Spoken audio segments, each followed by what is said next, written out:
Starting Tech News Weekly in 3, 2, 1.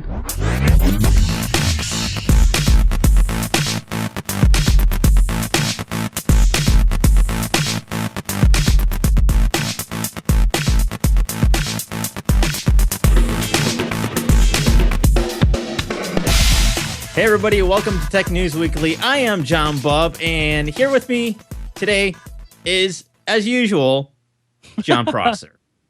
Hi, how are you, Bubby? Hello. We have Andrew here, but he's having a little bit of a crisis. I mentioned this to you right before we started the show, and you just couldn't believe it. You were completely shocked, and even I'm a little bit in shock at what's going on with Andrew. So it's mainly just me and you, but I was able to pull up Andrew's security camera, and you will not believe the crisis he's going through. Yes, this is what's going on with him right now. He's not looking good, John. Not looking good. No, he sent me this shot, and I was like, oh my gosh, you need to go to the doctor. You need to do something. Now, how do we describe this for audio listeners? Andrew's current situation. He looked like he had a little bit to drink, a little bit more than he should have. He had a rager. Straight. Yes, he went on a rager. You know, he had to do 2 shows yesterday back to back. So right after he left, after doing What the Tech, he just went on this rager, and this is what he looked like. After he got up now today. you can see why he didn't want to appear today. Yes, so he's leaving it up to me and John, can we be honest with the audience for just finally? Can we do it? Well, since he's not here, I guess, yeah. Okay. No one knows this, but that's what he looks like when he doesn't wear makeup. And every day he puts in so much work and effort to put on a birthday cake worth of makeup onto his face. I don't think the audience truly appreciates that. He's like a drag queen. You know how they do all the different makeup to make their faces different shapes? Yes. That's what Andrew does. He's essentially a drag queen. It's a very sad life, but he does it for you guys, the viewers. So if you could go nominate him for a podcast award. Yes, you can nominate Matt Men at podcastawards.com for best sports, and also What the Tech for tech on there. I think that ends this month. Did you like that segue? Yeah, that's good. So I guess we've been doing this for a couple minutes now, and we should talk about some news. Right. Because that's what we do here. All right, so first story, 20th Century Fox will skip Comic-Con this year to avoid trailer leaks. One of Comic-Con's biggest draws is always exclusive trailer screenings for upcoming superhero and science fiction flicks. But now, more than ever, those teasers are being recorded and leaked online. And 20th Century Fox this year, according to The Wrap and the LA Times, has decided to pull out of this year's convention. I believe this is the San Diego Comic-Con that they're talking about pulling out of. So that means no sneaky peeks of upcoming projects like Wolverine 3, Maze Runner, and The Death Cure or Assassin's Creed. Is this something that bugs you, or do you not even care about this? I don't care. I'm one of those guys that would honestly, especially like when Batman v Superman was initially announced, which by the way was a terrible movie. As soon as they were going to announce it at Comic-Con, I remember just sitting by my computer and refreshing till someone uploaded like really terrible cell phone camera footage of the initial announcement and the initial teaser. So I'm one of those guys that like sits there and waits for the worst possible quality teaser that you can get. So being that guy, I totally understand why they kind of just want to avoid it altogether now this year. I mean, even in the past, like more recently, especially after the Batman v Superman leak, usually every time they showed anything at a Comic-Con, they immediately rolled it out on YouTube in full quality because they just basically were like, well, if if it's going to be leaked, people might as well get the HD version instead of this crap. So, and Well, I think it's too hard to like really lock down, the people that are uploading those crappy quality camera footage leaks of trailers and stuff. To me, it's a lot like people that go to the movie theater and use a camcorder to record a movie and then put that online. God. To me, it's the same thing. Like, it's all right, but it's not something that I really enjoy watching, and I understand that. But right, and like at a movie Century theater, Fox, yeah, at a movie theater, some people can like they take the time and they set the camera up and it's stationary. But at these at like Comic-Con and stuff, you're dealing with a crowd of people that's cheering and stuff. So people hold their phones up like all crooked, and it's just like the worst thing ever. Or in portrait. Yeah, and it's all they like zoom all the way in, and it's just awful. Yeah. So yeah, it's like if they're afraid of that, then I think that's ridiculous. To be honest, I mean, well, I just think that if they announce something like that, they should just immediately roll it out onto YouTube. They say that it really messes up their marketing strategy and that it really takes a hit. I'm like, first of all, one of the examples that they give is that last year Deadpool had footage that was leaked from Comic-Con. I'm like, well, your argument doesn't really hold up then if you're saying that it damages your marketing. Because it doesn't damage marketing if it's a good product, period. Like, I think creating okay, there's like you paying for ads. And then there's that organic excitement of people like they're so excited that they leak the footage that they recorded on their shitty cell phone, and now millions of people watch the leaked footage. That's organic. It's going to be one of those things where it sucks to look at, but it will get the hardcore fans excited, and I don't think there's anything wrong with that because people are going to accept that because they're hardcore fans. It's just one of those things that. I don't think it really does damage what it is that they're trying to do because that's one of their complaints is that, oh, well, people just have upload this stuff that really shouldn't be uploaded and it looks like crap and it damages our marketing and it damages the film. I don't think it damages it. I just think that's like an excuse that they use when something like, all the money and effort that went into Batman v Superman and it sucked. Well, then did you ever see that movie? No, of course not. Dude, so bad. And like the crazy part was it broke all sorts of records opening weekend because people were super excited. This is the first time we get to see Batman and Superman fight each other, live action in a movie. And it was this great idea and it had so much potential and it broke all these records opening weekend. And then the sales for the movie just died off because people actually saw it and it was garbage. So... And the opposite, happens with Deadpool, where it's actually a great movie, and it made crazy amounts of money. So I don't think that the marketing strategy ultimately is gonna lead up to a movie. People are gonna watch it. Is it good or not? And that's gonna determine how well the movie does, not whether or not your trailer leaked at a Comic-Con.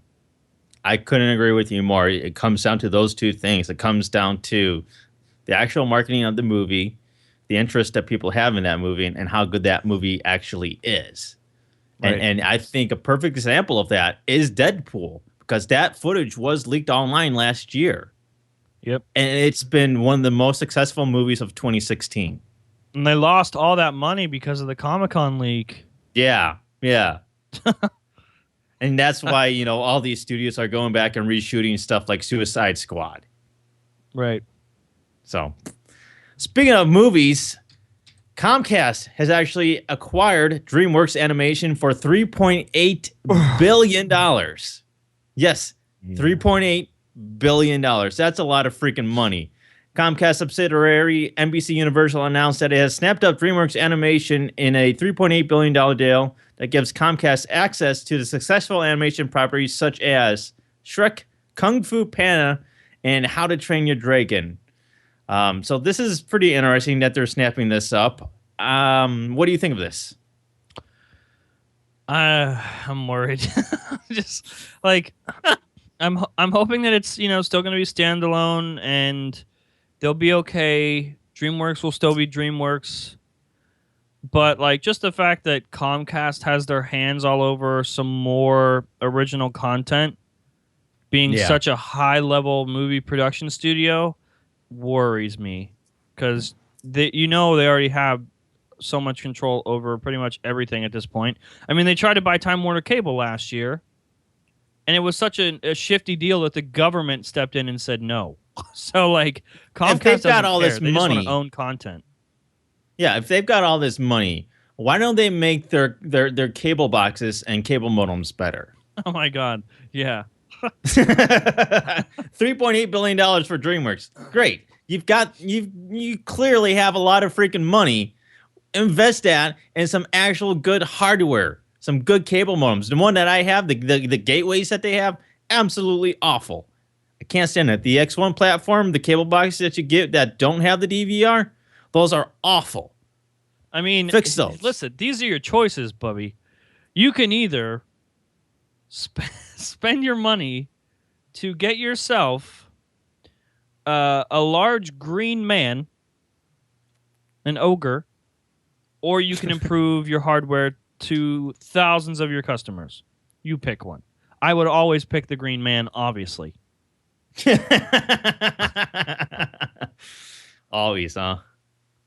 Always. I mean, I'm worried that Comcast is somewhat of a monopoly. Everybody knows they're somewhat of a monopoly, but this just reinforces that. It's like if Comcast is worried about looking like a monopoly, this does not help them because this is them spending an ungodly amount of money for another cinematic division when they already have NBC Universal, which controls a heck of a lot of film and TV stuff. Right. And they the FCC, since Charter acquired Time Warner Cable officially this week, which was for a crazy amount of money as well. I think it was like $78 billion. Is that right? Was it 78 billion or 78 million? Let me see. I'm going to go look this up right now. Charter Communications, Time Warner. Googling. It was... What was it? 79 billion. Jesus. That's a lot of money. But the FCC stepped in and said, hey, the only reason you're able to do this is like you got to follow these rules. And one of the rules were you can't like start imposing data caps and stuff. And funny enough, Comcast decided conveniently to raise their data cap as well this week, just a couple days after the Charter announcement. So I guess they used to have a data cap of 300 gigabytes per month, and now the data cap is 1 terabyte. And they said, don't worry, because users usually use like 6% of a terabyte per month when it comes to data. So with as much as people do streaming now, 300 gigabytes. That's what Comcast says. The average customer is what they're saying. But do you think that the FCC is going to have a problem with Comcast or, NBC Universal buying DreamWorks?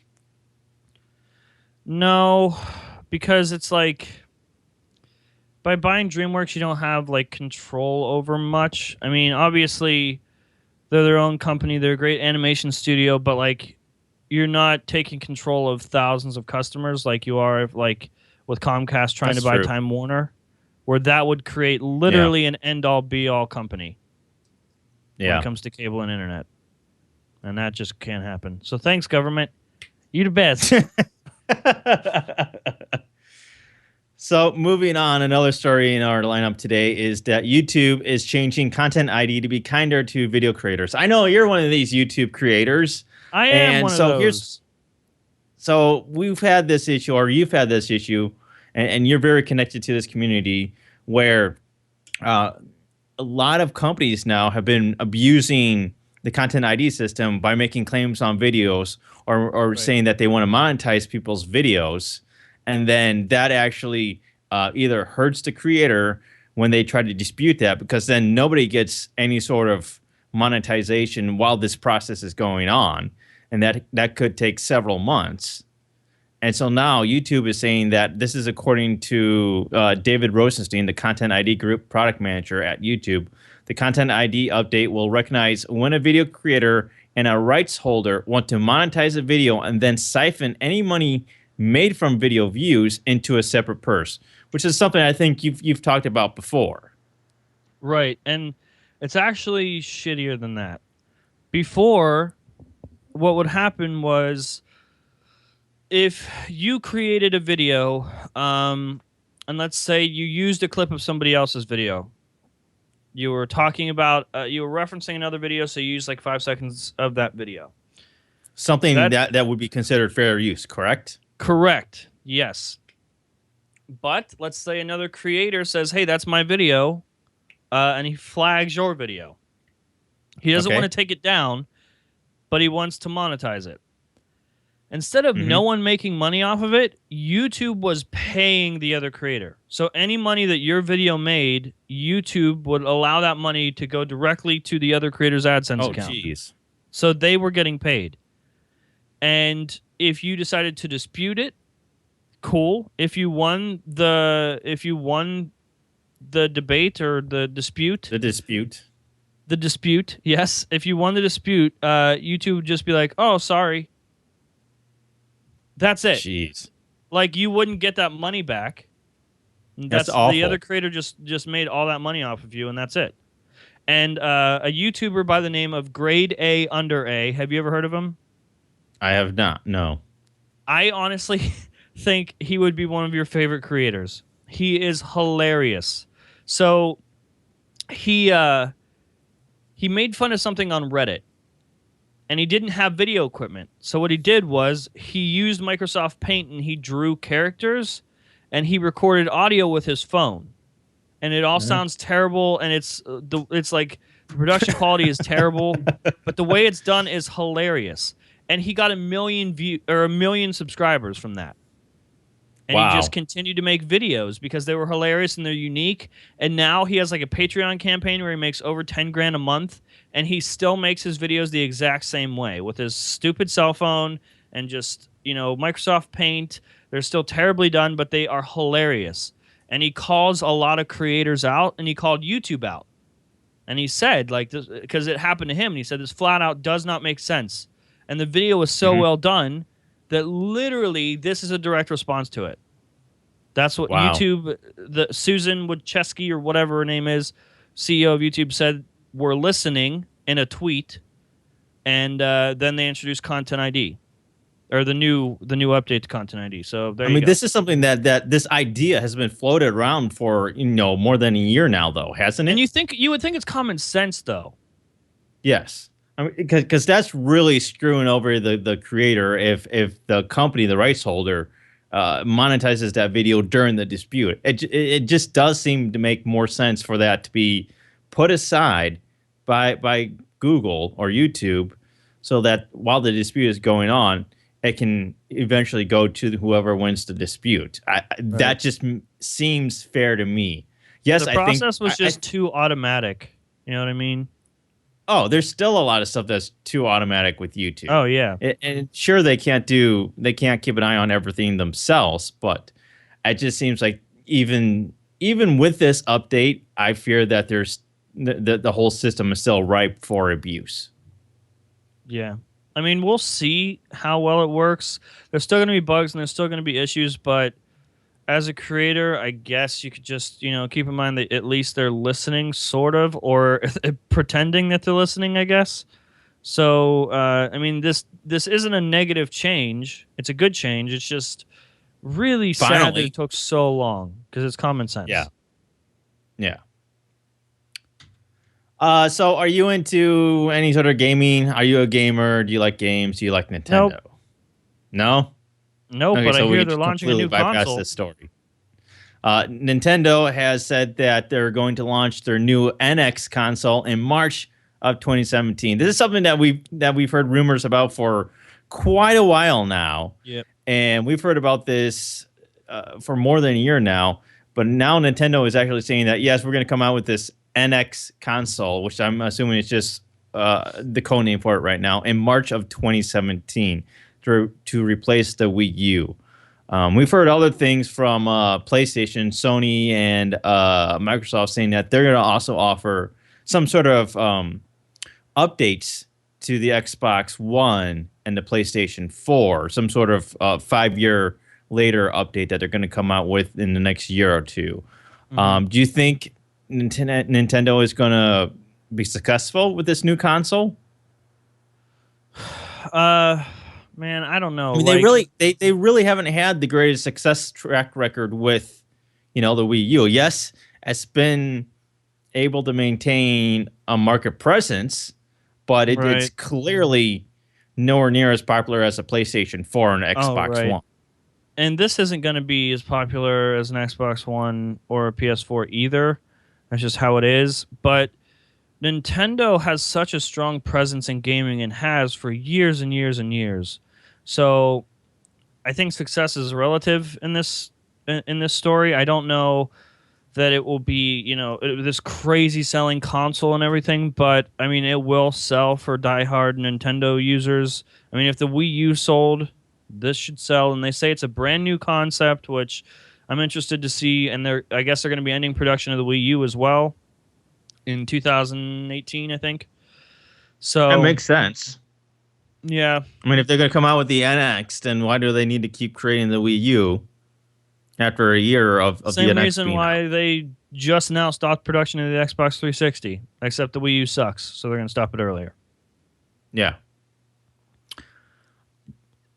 I just had a thought, and I just want to get your thoughts on this as well. Do you think that perhaps Nintendo should focus more, and they kind of already do this, but focus more on kids than, the hardcore gamers? Because that kind of seemed, I mean, when the first Nintendo, the NES, the original NES came out, that seemed to be, their bread and butter was they were talking to kids. It was mainly targeted towards kids.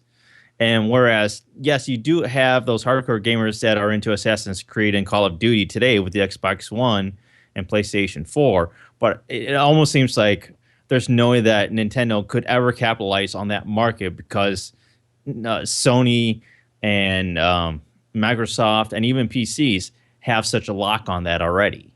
Yeah, and I think Nintendo's just after a different market entirely. Like what they do is not what like the Xbox is doing. You know what I mean? Like their games are a different style almost entirely. So I don't know. Nintendo does a great job developing games. And I would like for this console to be successful for them because they kind of need it at this point. I had said because if they don't surpass the success of the Wii U, where does that leave Nintendo? Right. I had said years ago on my show, Front Page Tech, that I think one of their best bets, because people were actually like taking their games and porting them to use them in emulators and stuff, rather than going out and getting a Wii U or another Nintendo console. That's just not what they want to do. And that's not because Nintendo's games are bad. It's quite the opposite. Nintendo's games are great. It was the console that was like, why would I buy this?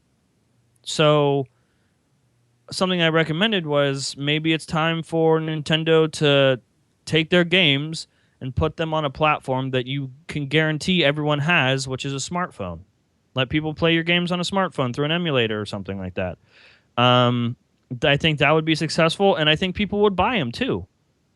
Paying Absolutely. like $2, $3, $5 for a game is easier than trying to port the stuff and emulate it and whatnot. So I think they could definitely make money there. They've been trying that, and it hasn't worked out that great. I think that's a great idea. It just seems like they've tried to do some mobile games, and even the mobile games that they put out have been crappy. Yeah, I don't know. I mean, like I said, I'm not a huge gamer, but I do know Nintendo's place in the market, and it's not like I want to see them fail. I mean, they're such a huge name in gaming, and I just hope that whatever they have planned with this console, it pays off, because they kind of need it right now. Yeah, they came out with their first application in October of last year, and I forget the name of it, but Let me see if I can find it. Okay, I don't like auto-playing videos. Thank you very much, you stupid website. It's Thank just you very much. a lot of it is it's just that their strategy seems very confusing. That they're very hit and miss, and that a lot more often than not they miss whatever they're trying to do. Yeah. And then it's sad because Which is Nintendo just sad. has they have that legacy that they were one of the first out there, and they were just something that everybody remembers, and they had a reputation. And even up until Microsoft came into the game, they were doing pretty good. I mean, even the Wii was great. Wasn't that crazy successful? I don't know if it was crazy successful, but I think like it held Wii its own. Sports is like one of the most popular games ever. So they like, it's kind of recent that they kind of took a dip, and it's with the Wii U, which is sad. But I really hope that they can use this to sort of redeem themselves because, I mean, like everybody you said, wants they to have a see great them legacy. be redeemed. Yeah, Say what? I absolutely agree, and I hope that they do that. So I want to get your thoughts on Intel thinking that they want to replace headset jacks with USB Type C cables. This is something that we've heard rumored with Apple, where they were going to replace the headphone jack with a Lightning port, and just have that Lightning port. I'm actually comfortable enough to say that is confirmed at this point. After being presented with certain evidence, it's completely happening.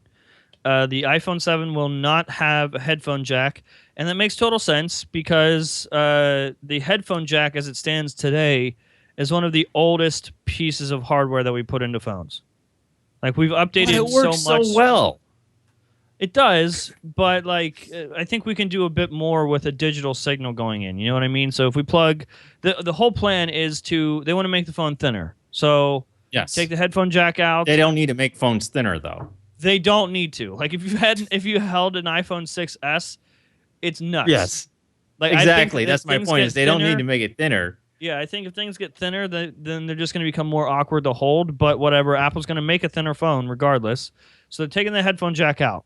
You'll plug your earpods in through Lightning, which you'll get a pair of those with your iPhone 7 if you buy one. To plug into your Lightning port, and that will actually allow you to have a digital signal. So you could have way better control over EQ of the audio. It's just like there's just a little right. There's some there's some benefits and stuff, but the reason I would say this is confirmed is because they actually have a patent for and a trademark for the name AirPods, which are going to be their wireless earpods. And boy. I've seen pictures and stuff. Looks pretty cool. Looks like your typical earpods, except obviously there's no, like, the cord doesn't go down to plug into the phone. It's just one loop, like any Bluetooth headphones you see today. So it doesn't surprise me. Like, Apple made the first move, and everyone kind of was like, that's a terrible idea.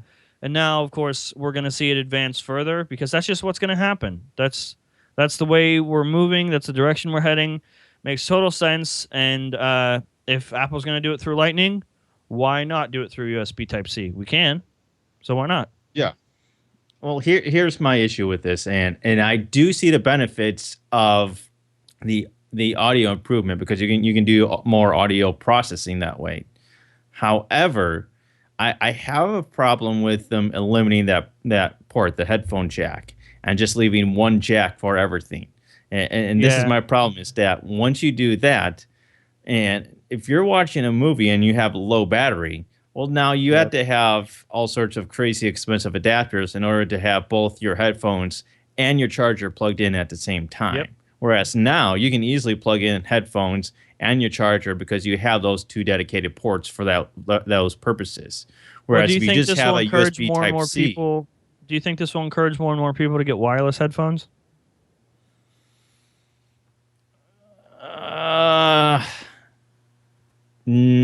That's a tough call because, quite frankly, I think most wireless headphones suck. You're right frankly. in that. Yeah, you're completely right. One of the decision making, like part of the decision making process is, well, wireless headphones are a bit more expensive, and I can buy Hmm. these cheaper. They'll sound good, and I just got to plug them into my phone. But now, when that plugging them into your phone option is sort of removed for you at a convenience level, maybe it makes you want to buy wireless headphones. I'm not sure. And Apple's going to charge like $100 for those Oh AirPods, yeah, for sure. And I've if not tried more. wireless headphones before, and I was extremely unimpressed with both the quality and the range. Where I'm not far away. I'm within range, and Yeah. it's crackling. It cuts out, and there's lag. That's the Yeah, other the thing with latency is Bluetooth is terrible. that you have that lag when you're listening to something. Yep. So to me, that's a big problem. Yes, you're going to be able to buy adapters and stuff, but that kind of presents a problem in itself in It almost companies feels creating. like they're. It almost feels like the entire industry is about to take one step forward and two steps back. Yeah, They're about to yeah, create like more I mean, problems than we didn't have these problems before. yeah, So like it would be nice if they had all this stuff worked out ahead of time before switching. And yes, they're going to be able to do this, but it's the first couple of years of them switching to just a single port for both charging and for your headphones. I think it's going to be an issue, and the fact that you still have all these issues even with wireless headsets. this is going to be stupid of me to say. Would it make sense to have two USB Type C ports side by side on phones for like to charge and to plug in any Yeah, accessories you want? Because I mean, we can plug more stuff into USB Type C, not just headphones. it's whether or not manufacturers actually care to do that, and knowing Apple and others, they'll charge you another $100 just for that second port. I mean, we saw it with the new MacBook where they were just like, "Oh, one USB Type C port should be fine." Just like you're fine on No, this laptop. no, Just you buy need to just if buy you, these if 40 it's something like adapters, that. please. Yeah. And that's the thing. Now you've created this whole thing where people have to rely on adapters. And Right. I think that's a very inconvenient thing, is to be relying on adapters for stuff like that. Yeah. They're going to get lost, and they're just going to be a pain in the butt to use. Any final thoughts? No, I'm really interested in getting rid of the headphone jack just to see what they can do with it. And it feels like I we're mean, moving I forward understand the benefits of doing that, but at the same time, there's a lot of cons. There's pros and cons, and I in some ways I think the cons outweigh the pros. like we said, there's just as soon as you do this, you immediately introduce another massive problem that we didn't even have before this. Usually, Yeah. when you make a step to improve technology, it improves it. You're Yeah. improving it, but you're also creating another problem, and it only benefits the manufacturer because then we got to buy more stuff from you. So, Yay! yay! So you're a young guy. I am. Have you ever? Are you?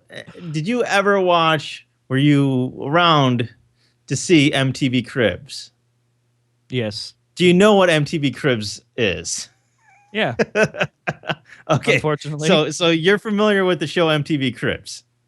I am.